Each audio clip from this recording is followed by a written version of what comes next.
ഈ നിയമസഭാ തെരഞ്ഞെടുപ്പിൽ ഏറ്റവും പ്രധാനപ്പെട്ട അടി കിട്ടിയത് CPM-നാണ്, കുറച്ച് CPI-ക്കാണ് നമ്മൾ പറയുമ്പോൾ. യഥാർത്ഥത്തിൽ നാശോന്മുഖമായി പോയത് കേരള കോൺഗ്രസ് എം എന്ന പാർട്ടിയാണ്.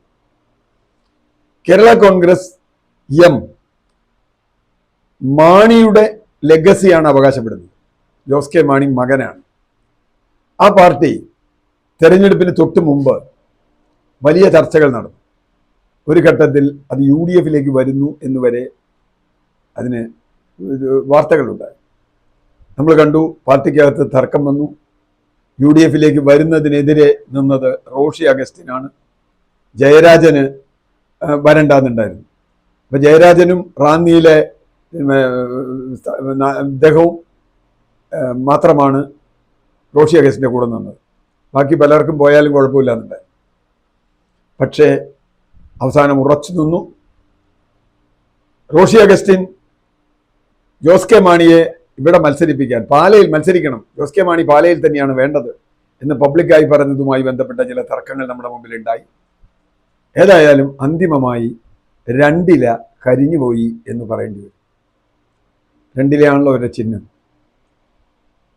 അതിൽ ഏറ്റവും ഉറപ്പുണ്ടായിരുന്നു LDF-ന്റെ കൂടെ നിന്നാൽ ജയിക്കാമെന്നും ജയിച്ചാൽ മന്ത്രിയാകാമെന്നും ജോസ് കെ മാണി പാലയിൽ തോറ്റുപോകും എന്നും കണക്കാക്കി വലിയ കണക്ക് കൂട്ടിയ ആളാണ് റോഷി അഗസ്റ്റിൻ.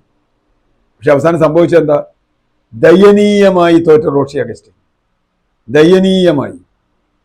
ഒരു കോൺഗ്രസ് സ്ഥാനാർത്ഥി, റോയ് കെ പൗലോസ് എന്ന് പറയുന്ന കോൺഗ്രസ് സ്ഥാനാർത്ഥിക്ക് മുമ്പിൽ കഴിഞ്ഞ 4 തെരഞ്ഞെടുപ്പുകളിൽ ഉജ്ജ്വല വിജയം നേടിയ UDF-ൽ നിന്നും LDF-ൽ നിന്നും ജയിച്ച ആളാണ് റോഷി അഗസ്റ്റിൻ.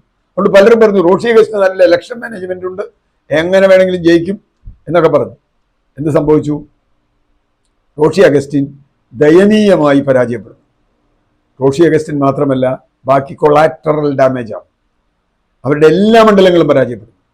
അത് അവർക്ക് കിട്ടിയ സീറ്റുകൾ പാലയിൽ അവർക്ക് തിരിച്ചു പിടിക്കാൻ കഴിഞ്ഞില്ല.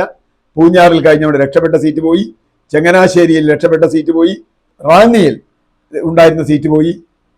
ഇപ്പോൾ സംപൂജ്യരായി. ഇനി കേരള കോൺഗ്രസ് എന്തു ചെയ്യും? ഇപ്പുറത്ത് കുറഞ്ഞ സീറ്റാണ് കേരള കോൺഗ്രസ് ജോസഫിന് കിട്ടിയത്. പക്ഷേ UDF തരംഗത്തിൽ അവർ മിക്കവാറും എല്ലാ സീറ്റും ജയിച്ചു. എനിക്ക് തോന്നുന്നു കാഞ്ഞങ്ങാട് ഒഴിച്ച് ബാക്കി എല്ലാ സീറ്റും അവർ ജയിച്ചിട്ടുണ്ട്. തൊടുപുഴയായാലും കടുത്തുരുത്തിയൊക്കെ അവരുടെ സ്വന്തം സീറ്റുകളാണ്.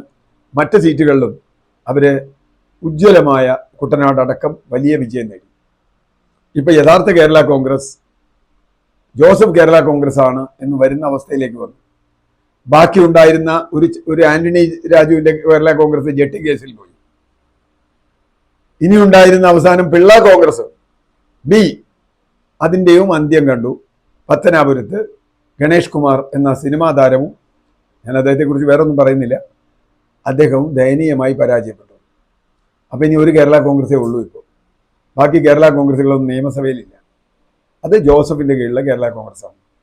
6-7 അംഗങ്ങളുമായി അവരവിടെ ഇരിക്കും. എന്താ കേരള കോൺഗ്രസ് ഇങ്ങനെ സംഭവിക്കാൻ കാരണം? അടിസ്ഥാനപരമായി കേരള കോൺഗ്രസ് രാഷ്ട്രീയം എന്ന് പറയുന്നത് UDF-ന്റെ രാഷ്ട്രീയമാണ്.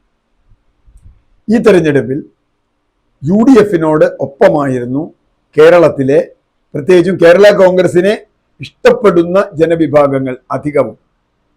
അത് ആളുകൾ പറയുന്ന പോലെ സഭ പറഞ്ഞിട്ടോ അല്ലെങ്കിൽ വേറെ ആരെങ്കിലും പറഞ്ഞിട്ടോ അല്ല. അവർ ഗവൺമെന്റിനെതിരായിരുന്നു. ഭരണവിരുദ്ധ വികാരമുണ്ടായിരുന്നു. ഭരണവിരുദ്ധ വികാരത്തോട് അവരൊപ്പം നിന്നു. ആ സമയത്ത് അവരെ ഭരണവിരുദ്ധ വികാരത്തിനും ഇപ്പുറത്തേക്ക് കൂട്ടിക്കൊണ്ടുവരാൻ KM മാണിക്ക് കഴിയും എന്ന വിശ്വാസമാണ്, മാണി കേരള കോൺഗ്രസിന് കഴിയുമെന്ന വിശ്വാസമാണ് ജോസ് കെ മാണിയും റോഷി അഗസ്റ്റിനും പുലർത്തിയിരുന്നത്. ഒരു പരിധിവരെ പിണറായി വിജയനും പുലർത്തിയിരുന്നത്. പക്ഷേ അതെല്ലാം മണ്ണടിഞ്ഞു പോയി. മണ്ണടിഞ്ഞു പോയി എന്നല്ല, ഒരു കാരണവശാലും വിജയിക്കാത്ത അവസ്ഥയിലേക്ക് കേരള കോൺഗ്രസ് എത്തി. ഇനി അവരുടെ ഭാവി എന്താണ്? ഞാൻ കണക്കാക്കുന്നത് തഞ്ചത്തിൽ കേരള കോൺഗ്രസ് ജോസഫുമായി അടുക്കും. അങ്ങനെയാണല്ലോ കേരള കോൺഗ്രസുകളുടെ ഒരു രീതി. ഇപ്പോൾ അനൂപ് ജേക്കബിന്റെ കേരള കോൺഗ്രസ് ഇവിടെയുണ്ട്, ജേക്കബ് ഗ്രൂപ്പുണ്ട്, അത് UDF-ലുണ്ട്. വലിയ ഭൂരിപക്ഷം, 40,000-ലേറെ ഭൂരിപക്ഷത്തിലാണ് പിറവത്ത് നിന്ന് അനൂപ് ജേക്കബ് ജയിക്കുന്നത്. അത് കറക്റ്റാണ്. പിണറായി വിരുദ്ധ തരംഗം തന്നെയാണ്.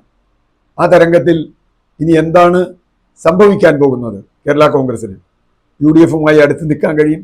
മാത്രമല്ല LDF ഇനി എത്രത്തോളം ദുർബലപ്പെടാൻ സാധ്യതയുണ്ട് എന്നൊരു ഭാവിയുണ്ട്. കാരണം BJP LDFന്റെ വോട്ടുകളിലേക്ക് കടന്നു കയറാൻ ശ്രമിച്ചുകൊണ്ടിരിക്കുക. മാത്രമല്ല, ഇനിയിപ്പോ NDAയുടെ കൂടെ പോയാലും വളരെ പെട്ടെന്നൊന്നും പച്ച പിടിക്കാൻ സാധ്യതയില്ല. വേണമെങ്കിൽ ജോസ് കെ മാണിക്ക് ഒരു സൂത്രം പറഞ്ഞുതരാം. ജോസ് കെ മാണി MP ആണല്ലോ, നേരെ മോഡിയെ പോയി കാണുക.